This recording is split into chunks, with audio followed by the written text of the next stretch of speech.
Hey there. Had another few thoughts about helping in your community with those that are without shelter or homeless.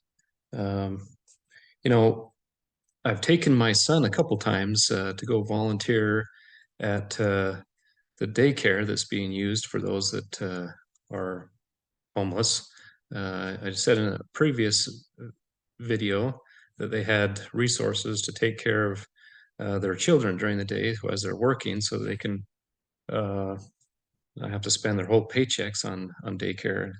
And we've the last few months we've gone over to this daycare and just done some general cleaning. I think we did some vacuuming and dusting and preparing their meals.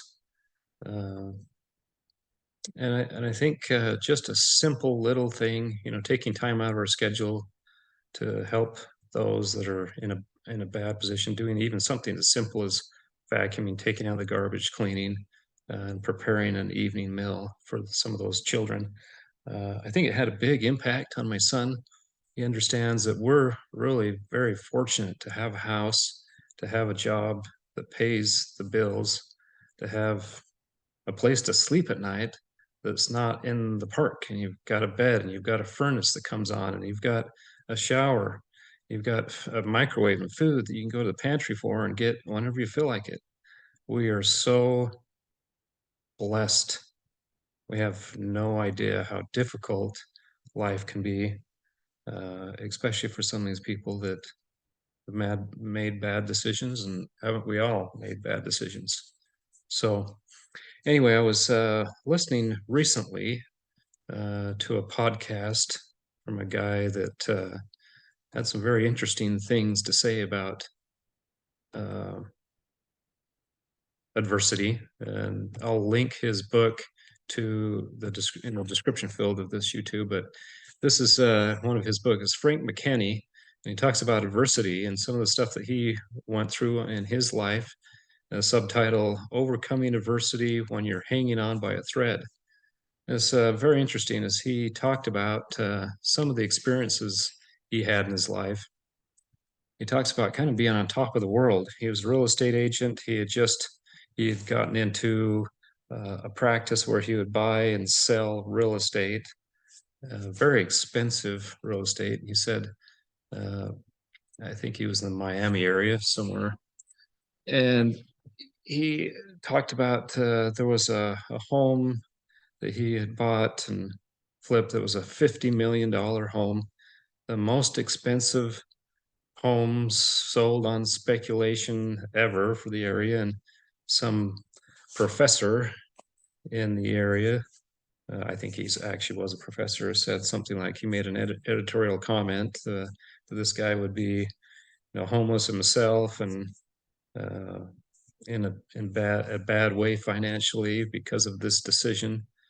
And he did his fix up, and then within a few months, it might have taken 6, 8 months, he sold this very expensive mansion.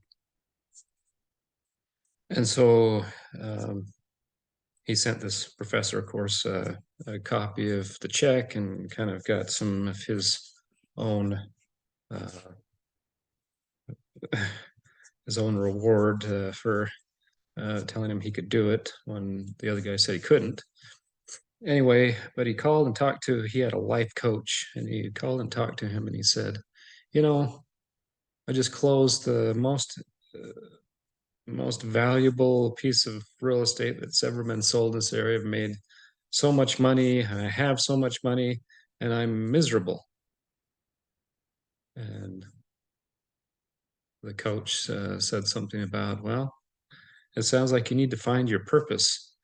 Your purpose in life should not be centered around money, making money, but it should be a little more transcendent, a little more beneficial to everyone around you. And he said, why don't you try go uh, volunteering at the homeless shelter and see if you can find a purpose. And so he told the story of how he went and he volunteered for many months serving food to the homeless. And suddenly he found a purpose in life that was all that he does centers around helping other people now. So he took a portion of that money and collected a number of other people's donations and built housing in a third world country that's self-sustaining, that it helps people long term. So I mean, he spent a lot of his time, a lot of his own money in building this property and helping people long term. That's what gave him joy. That's what gave him purpose. That's what gave him a will to earn the money so that he could spend it on helping other people. So I would encourage you to do the same. I'm trying to do the same thing, trying to help other people with what I've been blessed with. I would recommend you find your own purpose and make it something where it helps others where they have need. Thanks.